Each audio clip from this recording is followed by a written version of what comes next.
ഇപ്പോൾ ഞാൻ എറിഞ്ഞ എന്റെ ഏറ് കൊണ്ടിട്ടാണ് അവിടെ പുലി കത്തിയെടുക്കുന്നത്. പുലിയെ നമുക്ക് കാണാം. പുലിയെ ഞാൻ സ്ഥിരമായിട്ട് ഇവിടുന്ന് കാണുന്നതാണ്. ഞാൻ എപ്പോഴും ഇവിടെ വലിയ പുലി ഇവിടെ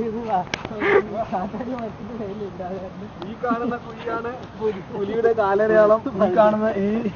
ഈ കാണുന്ന ഇതാണ് പുലിയുടെ 3 വിരലടയാളം. ഈ കുഴിയിലേക്കാണ് പുലി സാധാരണ മുട്ടിയിടാറുള്ളത്. പുലിമുട്ട ഇവിടുന്ന് അവര് മോഷ്ടിച്ചു കൊണ്ടുപോയതായിട്ടാണ് കാണുന്നത്. നമുക്ക് ഇതാ ഈ സാധനം കാണും. ഇത് പുലിമുട്ടയുടെ ഉണങ്ങിയ തോടാണ്.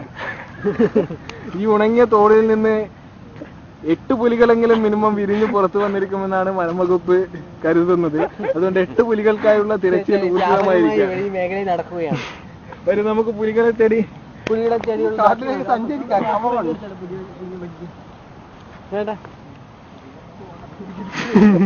പുലി വരുന്നേ പുലി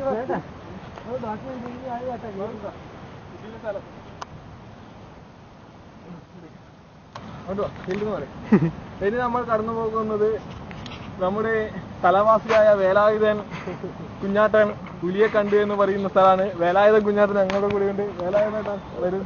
നിങ്ങൾ എപ്പോഴാണ് പുലിയെ കണ്ടത്? പുലിയെ ഞാൻ ഇവിടെ തൂറാൻ വന്നപ്പോഴാണ് പുലിയെ കണ്ടത്. പുലി ഒരു അജാഹന ബാഹുവായിരുന്നു. ഈ വഴിയാണ് പുലി രക്ഷപ്പെട്ടതെന്ന് എനിക്ക് സംശയമുണ്ട്. പുലിയെ കണ്ട് പല വിദ്യാർത്ഥികളും ഭയപ്പെട്ടിട്ടുണ്ട്. ഇവിടെ വ്യാപകമായി പുലി മരങ്ങൾ നശിപ്പിച്ചിട്ടുണ്ട്. അതുകൊണ്ട് സാധാരണ നിങ്ങൾ 5 മണിക്കാരാണോ വെളിക്ക് പോകാൻ വരാറ്? വെളിക്ക് പോകാൻ വരാം. ആ സമയത്താണ്. അപ്പോൾ പുലർച്ചെ പരപര വെളുക്കുമ്പോൾ വെയിൽ കായാനിരുന്ന പുലിയെയാണ് വെളിക്കിറങ്ങാൻ വന്ന വേലായുധേട്ടൻ കണ്ടത്. നമുക്ക് പുലിയെ കണ്ടെത്തി എന്ന് പറയുന്ന സ്ഥലത്തേക്ക് പോകാം. പുലി ഇവിടെ സാധാരണമായി തുറാൻ വരാറുണ്ടെന്നാണ് പൊതുവെയുള്ള റിപ്പോർട്ട്. നോക്കാം, വെറുതെ ഒന്നും എന്റെ പരമാവധി കണക്ക് പ്രകാരം പുലി ഇവിടെ കണ്ടിട്ടുണ്ട്. കിട്ടുമോ സന്തോഷം? ഈ കാട്ടിലാണ് പുലി അധികവും പതുങ്ങിയിരിക്കാറ്. എന്റെ ചെറുപ്പകാലം മുതലേ പുലിയെ ഇവിടെ കണ്ടുവരുന്നു എന്നാണ് പറയപ്പെടുന്നത്. ഇവിടുത്തെ വനവാസികളായ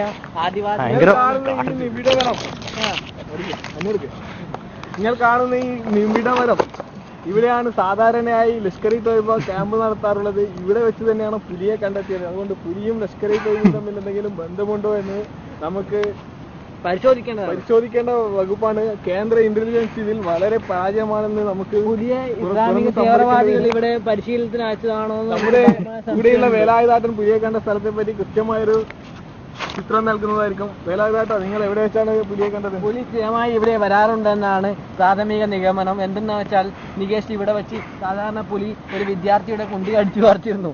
അവനെ വേണ്ടിയിട്ടുള്ള അന്വേഷണത്തിലാണ്. പിന്നെ വെച്ചാൽ അഴീക്കൽ ഭാഗത്ത് കൂടെ കമ്മ്യൂണിസ്റ്റ് ചെറ്റകൾ ഈ ഭാഗത്ത് നടക്കുന്നുണ്ട്. അവരെ തിന്നാൻ വേണ്ടിയാണ് ഈ സൈസിലുള്ള വടി ഒപ്പം കരുതാണെന്ന് വേലായുധേട്ടൻ പറയുന്നതിൽ കാരണം എന്താണ്?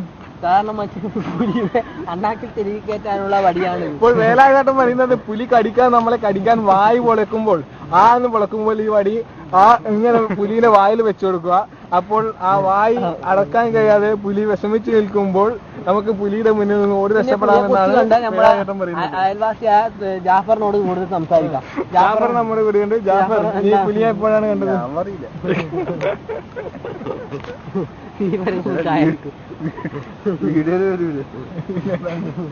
കാർഡ് ഇങ്ങനെ ഭീകരമായിട്ട് എടുക്കണം. ഇവിടെയാണ് സാധാരണ പുലി കൂട്ടമായി എത്താറുള്ളത്.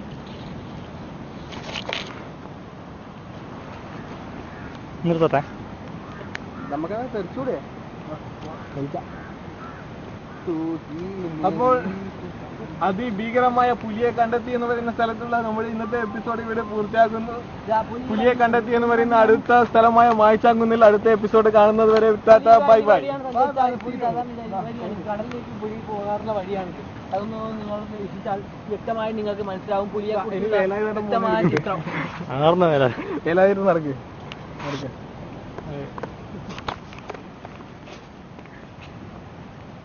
പുലിയെ കണ്ട് വേലായുധൻ ഈ കുട്ടി ഇങ്ങനെ മന്ദബുദ്ധിയായി മാറിയത്. അതിനുള്ള കാരണം ഞാൻ പറയാം. പുലിയെ കണ്ടിട്ടുള്ള ഒരു ദാരുണമായ അവസ്ഥയാണ് നിങ്ങൾ ഇവിടെ കാണാൻ പോകുന്നത്. പുലിയെ കണ്ട് മന്ദബുദ്ധിയായി മാറിയ ഒരു ചെറുപ്പക്കാരൻ ഈ നാട്ടിന് തന്നെ ഭാരമായിരിക്കുകയാണ്. പുലിയെ കണ്ട് പേടിച്ച വേലായുധേട്ടന്റെ വിഹ്വലതകൾ നമ്മൾ കണ്ടു. കൂടെ ജാഫറിന്റെയും കൂടുതൽ നമുക്ക് അടുത്ത എപ്പിസോഡിൽ മായ്ച്ചാങ്കുന്നിൽ നിന്ന് വിശേഷങ്ങളുമായി